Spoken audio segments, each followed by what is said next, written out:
Aprovado em outubro de 2003, o Estatuto do Idoso amplia os direitos do cidadão com idade acima de 60 anos. Nenhum idoso, de acordo com o Estatuto, poderá ser objeto de negligência, discriminação, violência, crueldade ou opressão.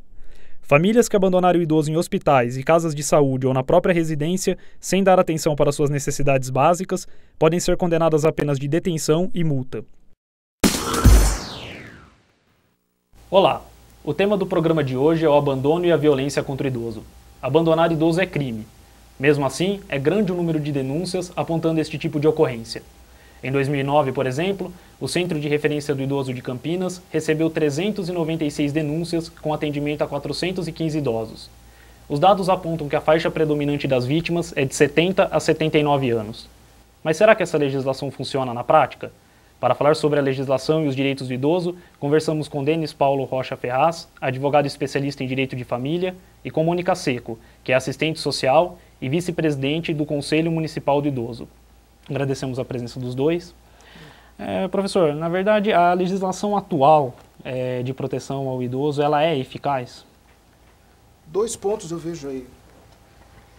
A legislação atual sobre o idoso, que é o Estatuto do Idoso, é uma legislação extremamente atual, uma legislação, no meu ponto de vista, muito bem elaborada no seu aspecto formal e também no seu conteúdo. Então, eu vejo que é uma legislação, sim, muito bem colocada dentro do nosso grupo de normas. Mas é uma legislação que escancara uma ferida da sociedade, que é demonstrar o quê? O total desrespeito que existe hoje com o idoso. Então, ela estabelece um caráter protetivo a esse idoso, com direitos, seja a sociedade civil, seja a família, seja o poder público, mas ao mesmo tempo que ela protege esse idoso, ela mostra, olha, esse idoso naturalmente não é cuidado. Então, ela é, sim, no meu ponto de vista, uma legislação muito bem colocada. No entanto, ela merece o quê? Principalmente o conhecimento da sociedade, que acredito é essa a finalidade dessa nossa conversa hoje, esclarecer a sociedade civil da existência dessa legislação e, por outro lado, desenvolver os meios de fiscalização. Então, são dois pontos que eu vejo muito relevantes para a aplicação correta do Estatuto. Mônica, você que tem contato direto, mais próximo com os idosos, concorda com a opinião do Dr. Denis? Eu concordo, eu acho que a lei é uma lei bastante abrangente e que garante os principais direitos, mas eu acho que ainda é uma lei um pouco divulgada, de pouco conhecimento, até porque é uma lei nova, né? Ela só tem 7 anos de existência, então ela é ainda pouco conhecida pela sociedade geral e principalmente pelos próprios idosos. O Estatuto do Idoso, que é tão recente, vem também por conta de uma mudança de mentalidade em relação a isso? Sem dúvida, é reflexo da próprio posicionamento da sociedade em constatar uma falha no cuidado com o idoso. Então, aí força-se o Poder Legislativo a caminhar com uma legislação dessa, e ela assume, né, um ponto forte da legislação são os âmbitos de atuação dela. Nós temos âmbitos de atuação administrativa, com punições administrativas, estabelecimentos que não respeitem o idoso. Existem alguns âmbitos de aplicação dela no aspecto penal, seríssimos, alguns tipos, algumas formas de crimes extremamente sérias, com penalidades elevadas, com possibilidade de reclusão do autor aí do crime. E ela trabalha também numa situação, muitas vezes, não comunicada ao idoso, do aspecto civil. Muitas vezes, pode-se constatar aí, o idoso está com alguns filhos, por exemplo, mas ele fica a cargo de um deles, sobrecarrega um filho. E, por óbvio, os outros demais, ou aspas, abandonam. A própria legislação, nesse aspecto, ela possibilita que esse idoso, veja que é uma situação drástica, tá? Que o idoso promova uma ação de alimentos em face dos demais filhos que negligenciam, para que esses também colaborem no sustento seu. Então, pode o idoso hoje indicar alguns filhos, e aí tem um caráter punitivo também, evidentemente, mas tem um caráter de sustento próprio, a lei autoriza isso, que ele identifique alguns filhos que negligenciam esse auxílio financeiro para que complemente o seu cuidado econômico.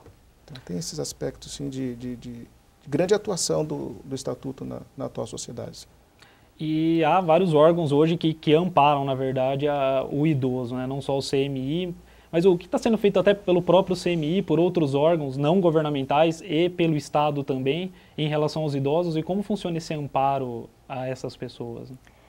Na verdade, eu acho que a nossa sociedade ainda ela está se organizando para poder atender a demanda que vem em consequência do segmento idoso. Por quê? Porque, na verdade, essa realidade dessa longevidade, né, da gente ter uma sociedade com um número significativo de idosos, ele também é muito atual. Né? Ela vem das últimas 2 décadas. Então, a gente ainda está se organizando para atender a demanda. Eu acho que a gente teve um avanço, sim, na última década. A gente teve a criação aqui, falando especificamente de Campinas, a criação do Centro de Referência do Idoso, a criação de outros programas para o atendimento do enfrentamento à violência, né? A criação de serviços a nível de proteção básica, quer dizer, espaços de convivência para o idoso. Então, a gente tem tido uma mudança e tem tido um olhar diferenciado, mas ainda ele é muito aquém da necessidade. Então, a gente ainda tem uma realidade onde o segmento idoso demanda uma série de ações que nós, da sociedade em geral, não estamos prontos para atender. Então, a gente tem um déficit ainda de serviços, seja no âmbito do poder público, seja no âmbito privado, com as instituições de longa permanência, com as ONGs, que também prestam serviço à sociedade. A gente não tem ainda esse segmento organizado com vagas o suficiente para atender a demanda. Iremos para o intervalo e, a seguir, veremos a realidade dos idosos no Lar dos Velhinhos de Campinas. Abandonados ou não? Voltamos já. O que é a idade se não números? Você tem uma vida que merece ser vivida, não importa a idade. Vida que merece ser bem vivida, aproveitada, que merece respeito, carinho e atenção, de todos que um dia também lá chegarão. Terceira idade, por que não aceitá-la?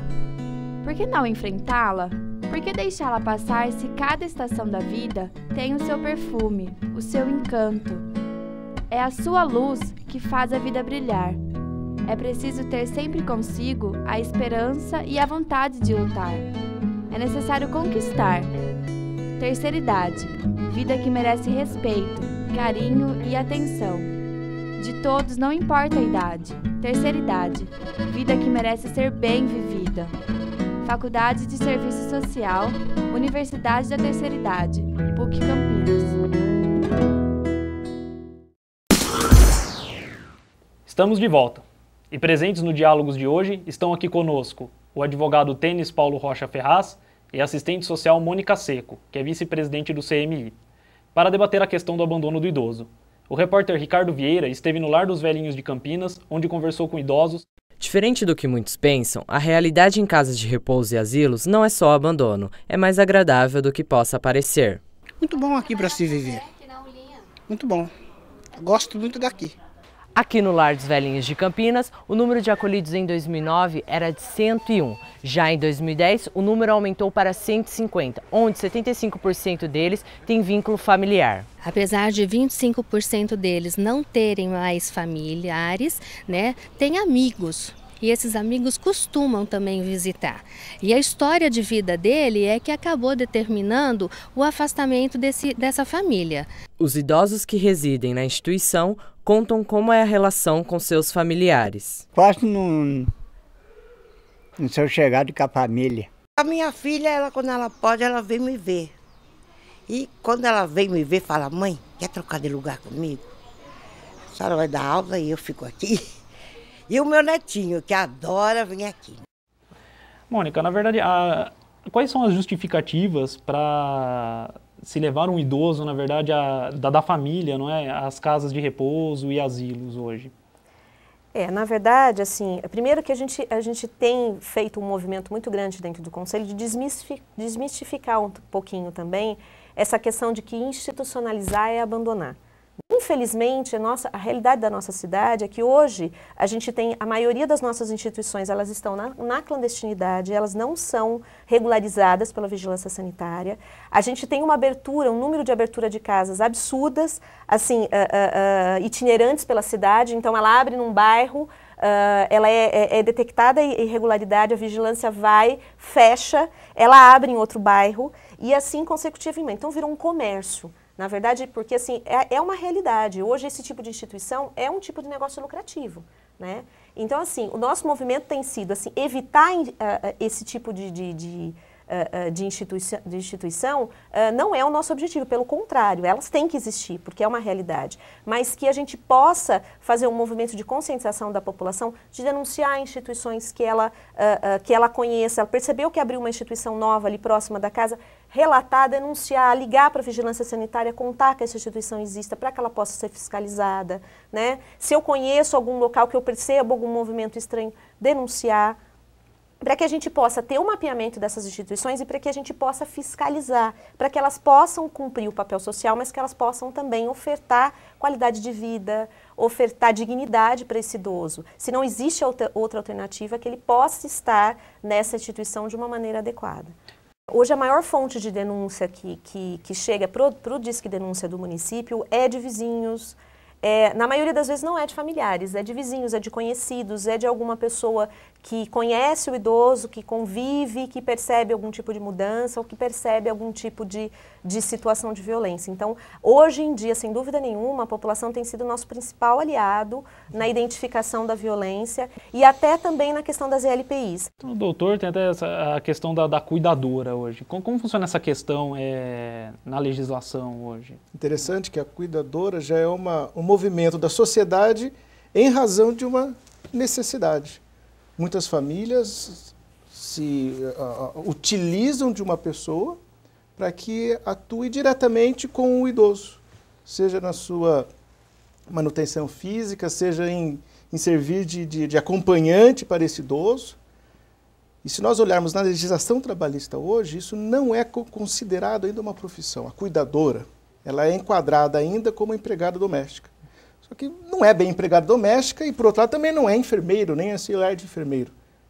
Num paralelo muito sadio, nós temos aí a conhecida figura da babysitter, que hoje podemos entender isso como sendo o quê? Essa figura da cuidadora como um gerositter, que é exatamente para acompanhar o dia a dia desse idoso.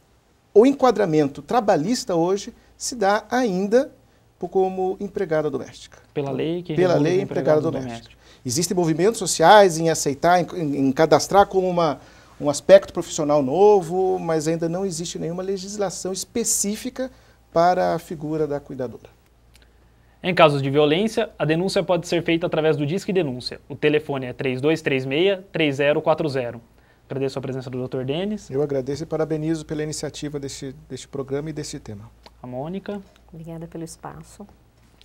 O Diálogos fica por aqui. Até o próximo programa.